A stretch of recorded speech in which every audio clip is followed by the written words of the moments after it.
April 28, 1988.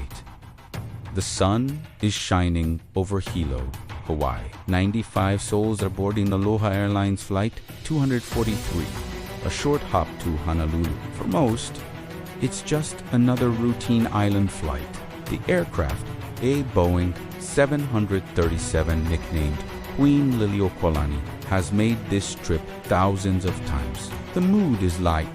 Vacationers and locals settling in for the quick 35-minute journey. The seatbelt sign is on.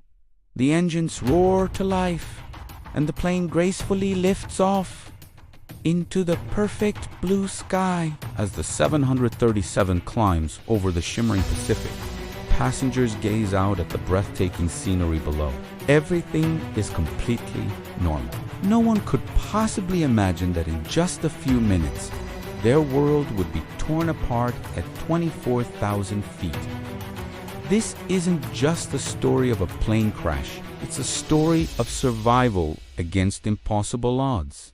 A testament to the human spirit in the face of absolute terror. The flight reached its cruising altitude of 24,000 feet. Flight attendant Claribel Lansing, a 37-year veteran of the airline, was in the aisle collecting drink cups.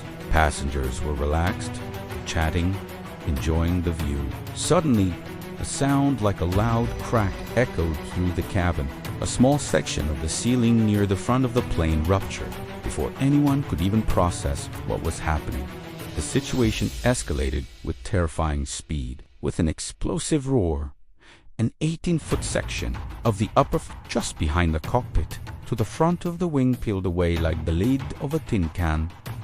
The cabin was instantly exposed to the sky. A violent, explosive decompression sucked the air out of the plane. Debris flew everywhere. Claribel Lansing was tragically pulled from the aircraft, vanishing into the sky. Another flight attendant, Misha Honda, was knocked to the floor, her face cut by flying shrapnel. A third, Jane Sato Tomita, was thrown against the cockpit door, suffering serious head injuries. For the passengers, it was a scene from a nightmare. They were suddenly in an open-air convertible screaming through the sky at over 300 miles per hour. The wind was a deafening, relentless hurricane tearing at their clothes and hair. The temperature plunged to well below freezing.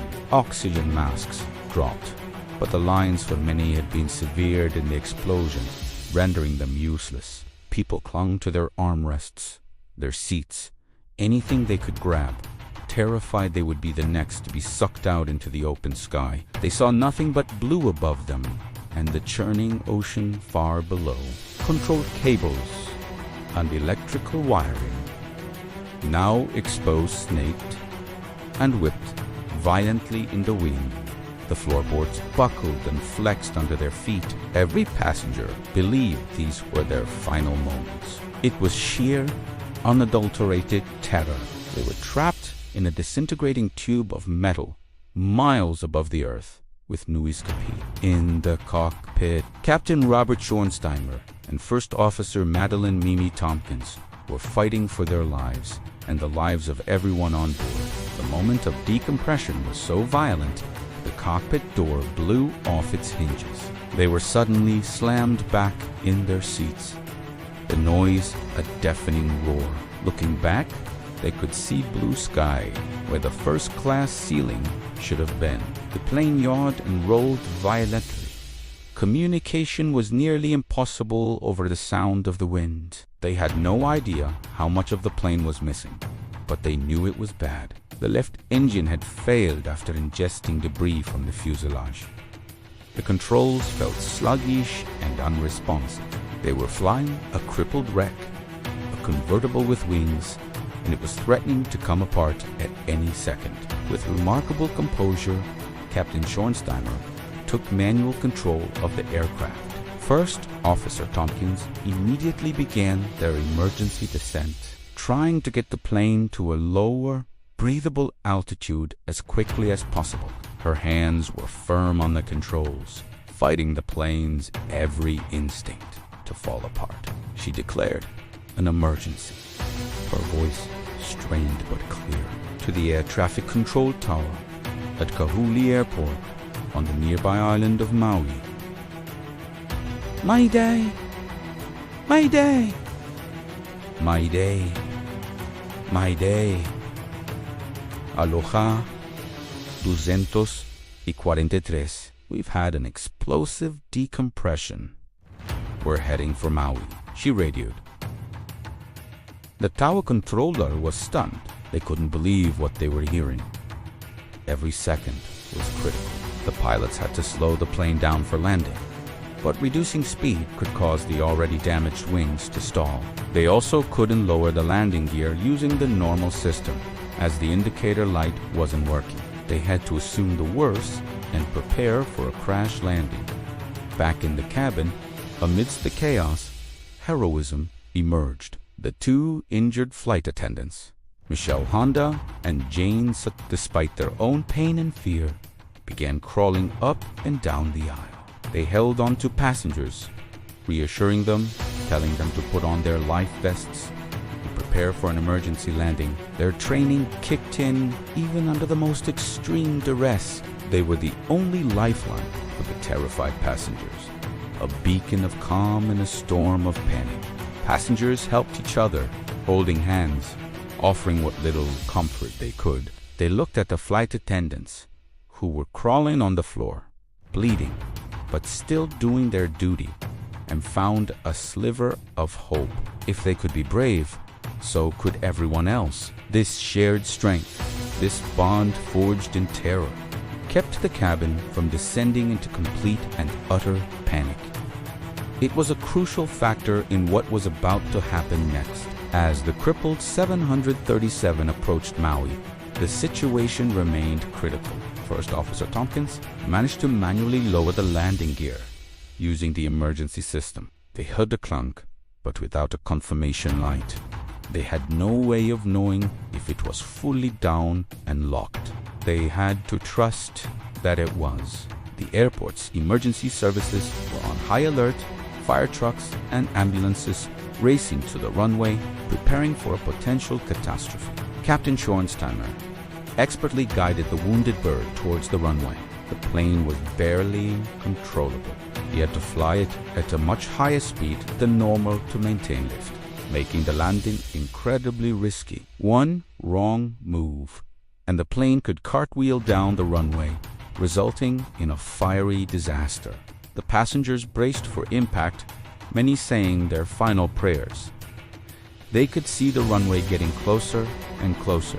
This was it. At 1:58 p.m., just 13 minutes after the initial explosion, the wheels of Aloha Airlines Flight 243 touched down on the runway 2 at Kahului Airport. The landing was hard but successful. Captain Schornsteimer deployed the thrust reversers and slammed on the brakes. The plane screeched down the runway, finally coming to a stop. A collective gasp of relief and disbelief swept through the cabin. They had made it. They were alive.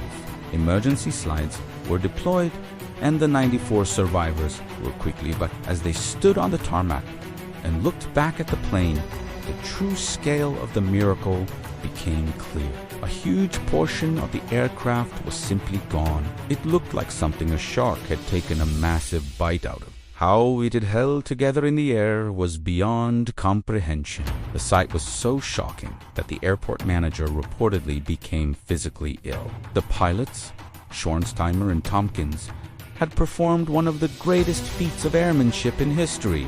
The investigation that followed was intense. The National Transportation Safety Board, the NTSB, descended on Maui to figure out what went wrong.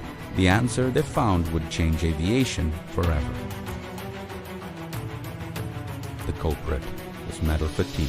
The aircraft was 19 years old and had operated in a coastal environment, constantly exposed to salt and humidity. This had caused extensive corrosion. The explosive decompression was initiated by the failure of a lap joint along the top of the fuselage. Microscopic cracks, too small to be seen by the naked eye during routine inspections, had linked up over thousands of flights. Custa pressurization and depressurization of the cabin. On that fateful day, the structure finally gave way. The investigation revealed that the type of bonding used in the construction of older 737s was susceptible to this kind of corrosion and failure. The incredible story of Aloha Flight 243 became a turning point for aviation safety. The incident led to sweeping changes in how aircraft are maintained and inspected. The Federal Aviation Administration, the FAA, launched the National Aging Aircraft Research Program. New directives were issued mandating more stringent and frequent inspections for high-cycle aircraft, especially those operating in corrosive environments. The focus shifted from simple visual checks to more advanced, non-destructive inspection techniques that could detect hidden cracks and corrosion before they became critical. The legacy of Flight 243 is written in the safety protocols that protect millions of passengers every single day. The sacrifice of Clarabelle Lansing and the terrifying ordeal of the survivors led to a safer sky for all of us. The flight is a powerful reminder of the hidden dangers of metal fatigue, but more importantly, it's an enduring story of incredible bravery and the triumph of the human will to survive against all odds. Thank you so much for watching. If you found this story as incredible as I did, please hit that like button and subscribe for more amazing tales from aviation history. Stay safe, and we'll see you in the next one.